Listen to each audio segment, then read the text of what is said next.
Unified 911, anong matutulong namin sa'yo? Anya ti maitulong mi ken kapo. Anong may tatabang ko sa Unsay imo? akong ikatabang nimo? Ngini makadabang nami sel ka no. Sa anumang wika o dialekto, may tulong na darating sa iyo.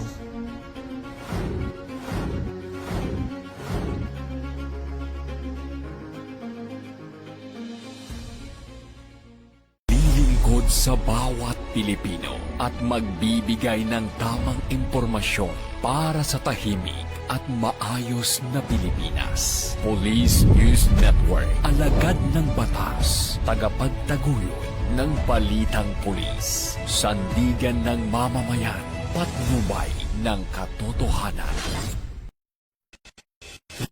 Kampo Krame, maghahatid ng pinakahuling kaganapan at nagbabagang balita. Ito ang PNN Police News Network. At ngayon, ang inyong mga tagapagbalita. Magandang araw, bagong Pilipinas. Ako ang inyong tagapagbalita, tagataguyod ng Balitang Pulis, Police Executive Master Sergeant Renato Robles. Ngayong araw ng Miyerkules, makakasama natin muli bilang special guest co-host si Miss Steffi Herona Platon, Miss Universe Philippines Quirino 2024. Magandang hapon sa iyo po. Magandang hapon, Sir Ren. Magandang hapon po at isang mapagpalang araw sa ating lahat. Isang karangalan pong makasama muli ang Police News Network. Huwag po nating kalimutang i-like, i-follow at i-subscribe ang page ng Philippine National Police, Police Community Affairs and Development Group, PICAG, Tagapag-ugnay at Police News Network.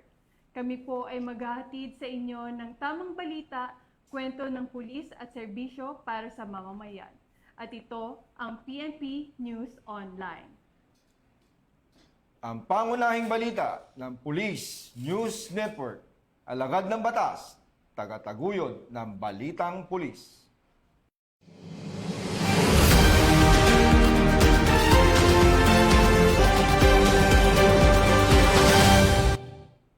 Narito ang mga balitang hatid ng ating PNN correspondents mula sa iba't ibang panig ng bansa.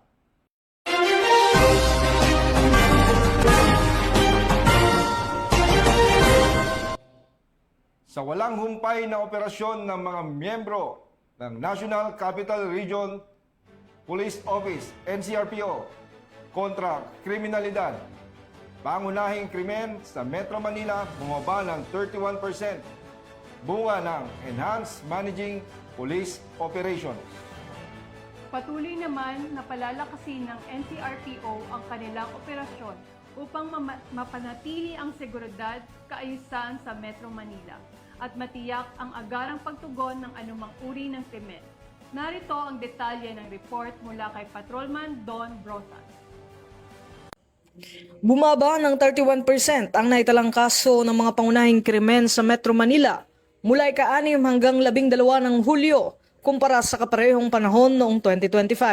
Batay sa datos na napatunayan sa pamamagitan ng Crime Information Reporting and Analysis System ng Philippine National Police, bumaba sa 87 ang naitalang focus crime incidents sa nasabing panahon, kumpara sa 127 kaso noong kaparehong yugto noong nakaraang taon. Kabilang sa mga krimeng nagkapagtala ng makabuluhang pagbaba ang murder, physical injuries, rape, theft at motorcycle theft. Sa kampanya kontra ilegal na droga, nakapagsagawa ang mga tauhan ng NCRPO ng 270 anti-narcotics operations na nagresulta sa pagkakaaresto ng 334 na drug suspects at pagkakakumpiska ng humigit kumulang 4.75 milyong pisong halaga ng ilegal na droga. Binigyan din ni Police Major General Aberin na patuloy na palalakasin ng NCRPO ang kanilang mga operasyon upang mapanatili ang seguridad sa Metro Manila at matiyak ang agarang pagtugon laban sa anumang uri ng kriminalidad, alinsunod sa advokasya ng bagong PNP para sa bagong Pilipinas, serbisyong mabilis, tapat at nararamdaman.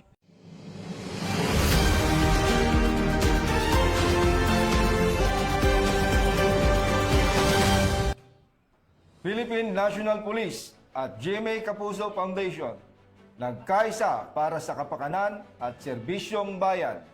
kung saan nagkaroon ng ceremonial signing of Memorandum of Agreement na ginanap sa PNP Star Officer Lounge sa Campo Crame. Ibinabalita yan ni Patrolman Lubimir Julian. Pinagtibay ng Philippine National Police at GMA Kapuso Foundation Inc. ang kanilang pagtutulungan sa pamamagitan ng paglagda sa isang Memorandum of Understanding na naglalayong isulong ang mga programang nakatuon sa tulong pantao, pagpapaunlad ng komunidad at mga inisyatiba para sa pagbuo ng mas matatag na bansa. Isinagawa ang ceremonial signing nitong Hulyo 14 taong kasalukuyan, alas 9 ng umaga sa PNP Star Officers Lounge, National Headquarters, Philippine National Police Building, Camp Brigadier General Rafael T. Crame, Quezon City. Nilagdaan ng kasunduan ni na Police Lieutenant General Nery Vincent Ignacio, the Chief of Directorial Staff, bilang kinatawan ni Chief Philippine National Police, Police General Jose Melencio Sinartates Jr. at Miss Luz Annalie Escudero Katibog, Executive Vice President and Chief Operating Officer ng GMA Kapuso Foundation Inc. bilang kinatawan ng GMA KF. Binigyang diin sa nasabing kasunduan ang magkatuwang na layunin ng PNP at GMA KF na makapaghatid ng makabuluhang serbisyo at suporta sa mga komunidad sa pamamagitan ng iba't ibang programang makakatulong sa mga mamamayan, lalo na sa mga nangangailangan ng agarang tulong alinsunod sa advokasya ng bagong PNP para sa bagong Pilipinas, serbisyong mabilis, tapat at nararamdaman. Mula dito sa tanggapan ng tagapag-ugnay ng pambansang pulisya, ako ang inyong Police News Network Correspondent, Patrolman Lubimir Julian. Bagong PNP para sa bagong Pilipinas, serbisyong mabilis, tapat at nararamdaman.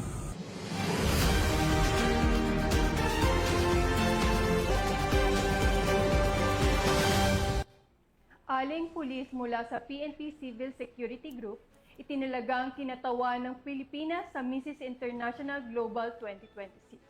Matapos masungkit ang corona sa national pageant sa Laguna, Patrolman Adrian Dayaw sa balita.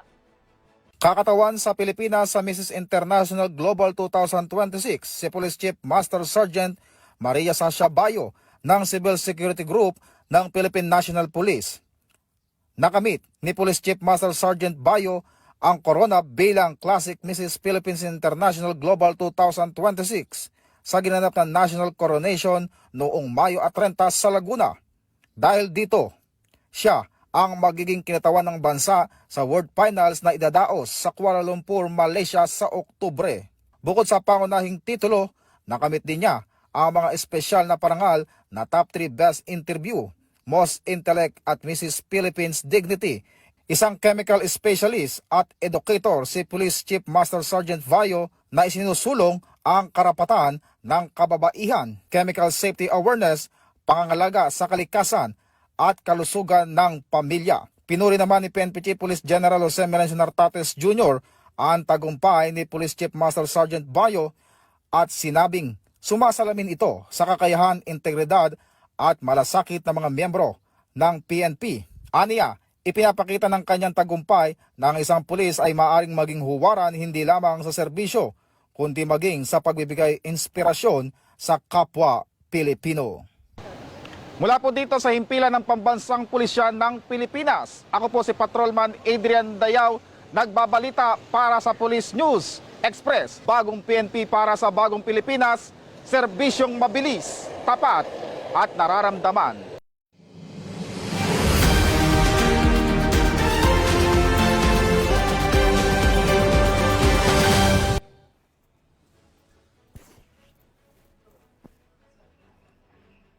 Philippine National Police, nakiisa sa isinagawang National Peace Walk 2026 na may temang Walking in Unity, Celebrating a Decade Victory na ginanap sa Quirino Grandstand sa Manila. Muling nagbabalita dyan si Patrolman Adrian Dayaw.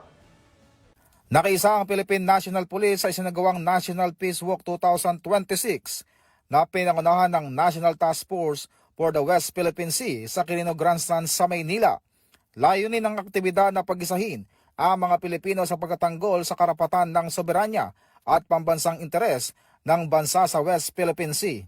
Bit-bit ang temang Walking in Unity, Celebrating a Decade of Victory. Ginunita rin sa programa ang ika-10 anibersaryo ng makasaysayang 2016 South China Sea Arbitral Award na kumikilala sa mga karapatan ng Pilipinas sa ilalim ng international law. Tinuluhan ang peace walk ng mga kinatawan mula sa iba't ibang ahensya ng pamahalaan, uniform personnel at iba pang sektor na nagpahayag ng kanilang suporta sa pagsusulong ng kapayapaan at pambansang pagkakaisa. Mula po dito sa himpilan ng Pambansang Pulisya ng Pilipinas, ako po si Patrolman Adrian Dayaw, nagbabalita para sa Police News Express. Bagong PNP para sa bagong Pilipinas, serbisyong mabilis, tapat at nararamdaman.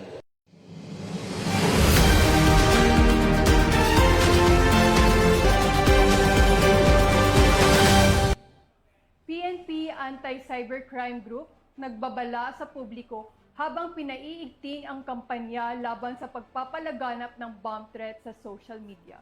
Tinutukan niya ni Patrolman Adrian Dayaw. Patuloy na pinigting ng PNP Anti-Cybercrime Group ang kanilang kampanya laban sa individual na gumagamit ng internet para magpalaganap ng mga bomb threats sa mga paaralan at komunidad.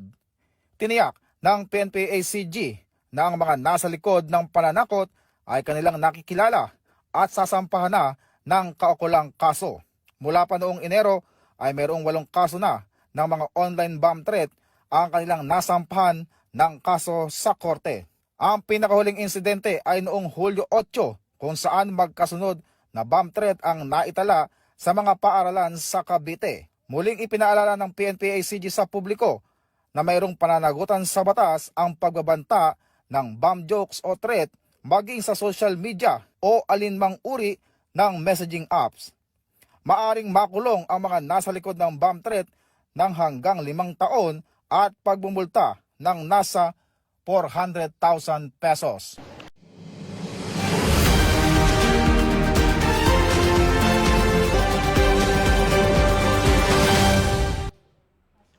Hindi lang seguridad ang hatid ng Philippine National Police, kundi malasakit sa kalikasan. Matapos ang cleanup drive activity na pinagsanib puwersa ng Community Affairs and Development Division ng PICAG at mga miyembro ng PARDS FII sa Wetland, Parañaque City. Binabalita ni Patrolman Erickson Mayo. Magandang araw, Pilipinas. Narito tayo ngayon sa Wetland Park, Parañaque City, kung saan ginaganap ang isang cleanup drive na pinangungunahan ng kapulisan katuwang ang non-government organization na PARDS FII. PARDS FII proudly joins hands with the Philippine National Police, Police Community Affairs and Development Group in today's cleanup drive, united in our commitment to environmental protection, community safety, and public service. Nakiisa ang PICAG katuwang ang PARDS FII sa pagsasagawa ng cleanup drive sa Wetland Park, San Dionisio, Parañaque City. Dito lamang 12 ng Hulyo, taong kasalukuyan. Especially yung activities natin naka-align sa PNP core values sa kalikasan. Pinangunahan ni Police Colonel Luis E. Gisik, Chief CAD ang naturang aktibidad na layuning mapanatili ang kalinisan ng kapaligiran, mapangalagaan ng kalikasan at higit pang mapalakas ang ugnayan ng kapulisan at mga katuwang na non-government organization sa pagsulong ng programang pangkomunidad sa paglilinis ng paligid ng Wetland Park bilang bahagi ng kanilang advokasya sa pangangalaga ng kalikasan at pagtaguyod ng responsableng pangangalaga sa kapaligiran. Patunay ang inisyatibong ito na patuloy na dedikasyon ng Philippine National Police sa pagpapaigting ng community engagement at pagsulong ng mga programang may positibong epekto sa lipunan. Alinsunod sa adhikain ng bagong PNP para sa bagong Pilipinas, serbisyong mabilis, tapat at nararamdaman. Mula rito sa Wetland Park, San Dionisio, Parañaque City, ako po si Patrolman Erickson Mayor, nagbabalita para sa Police News Network, alagad ng batas, tagataguyod ng Balitang Pulis.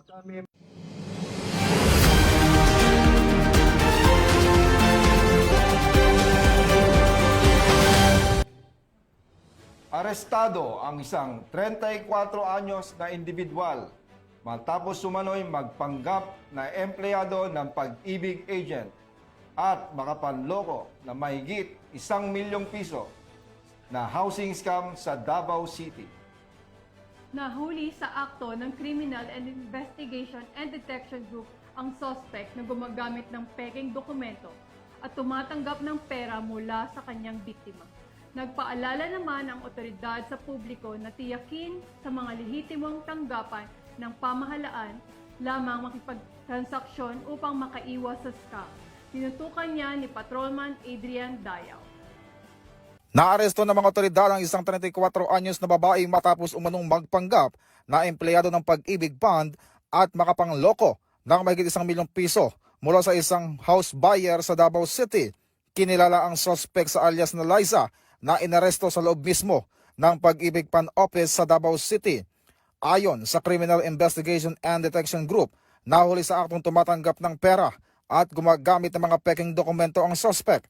Sa investigasyon, napag-alaman noong Abril 2026. Paumano ito inialok ng biktima ng 18 housing unit sa iba't ibang subdivision sa Davao City at nangakong mapapabilis ang proseso kapalit ang 1 milyon na bunyag ang palilinlang ng ma-verify ang biktima sa Pag-ibig Fund noong Hulyo 3 at nakumpirmang peke ang mga dokumento at hindi empleyado ng ahensya ang suspect. Naharap ngayon ang suspect sa kasong paglabag sa Anti-Red Tape Act of 2007, Usurpation of Authority at Estafa. Nagpaalala naman ng CIDG sa publiko na tiyakin sa mga lehitimong tanggapan ng pamahalaan lamang makipagtransaksyon upang makaiwas sa scam. Mula po dito sa himpilan ng Pambansang Pulisya ng Pilipinas, ako po si Patrolman Adrian Dayaw, nagbabalita para sa Police News Express. Bagong PNP para sa bagong Pilipinas, serbisyong mabilis, tapat at nararamdaman.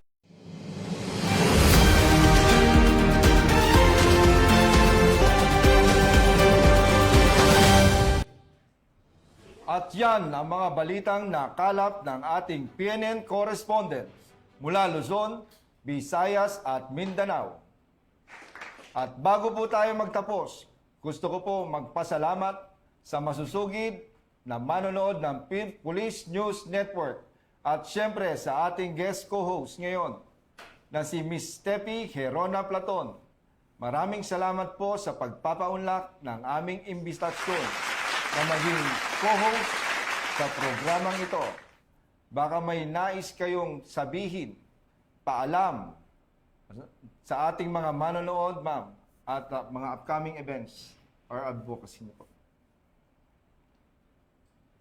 Gusto kong batiin ang I Want to Share Foundation, si First Lady Lisa Marcos at Sheila Romero sa matagumpay na pagbubukas ng bone marrow transplant unit sa Philippine General Hospital. At maligayang kaarawan sa kaibigan nating si Melvin Vigo at sa lahat ng manonood na si Sancho Isla at Summer. Pinasasalamatan at binabati ko po si Chief PNP Police General Jose Melencio Nartates Jr., Police Major General Roderick Augustus Alba, the Director for Police Community Relations, PKG Command Group na pinamumunuhan ni Police Brigadier General Vina Guzman, Police Colonel Joel Serrano, Police Colonel Adonis Guzman at Police Colonel Joel Ada, sa lahat ng personal police ng Community Affairs and Development Group at sa lahat ng magigiting na pulis sa buong bansa. Maraming salamat sa inyong serbisyo para sa isang ligtas na pamayanan. Sa ngalan ng pamunuan ng Philippine National Police sa pangunguna ni Chief Philippine National Police Police General Jose Melencio Nartates Jr. at sa pamumuno ni President Ferdinand Bongbong Marcos Jr., kami ay maglilingkod sa bawat Pilipino at magbibigay ng tama at balanseng balita. Mula rito sa tanggapan ng tagapag-ugnay ng Pambansang Pulisya, kami ang inyong tagapagbalita, tagataguyod ng Balitang Pulis, Police Executive Master Sergeant Ren Robles. At ako naman po si Miss Steffi Herona Platon, Miss Universe Philippines Quirino 2024. Maghahatid ng tamang balita, kwento ng pulis at serbisyo para sa mamamayan. At ito ang PNP News Online. Ang pangunahing balita ng Police News Network. Ito ang bagong PNP para sa bagong Pilipinas. Serbisyong mabilis, tapat at nararamdaman.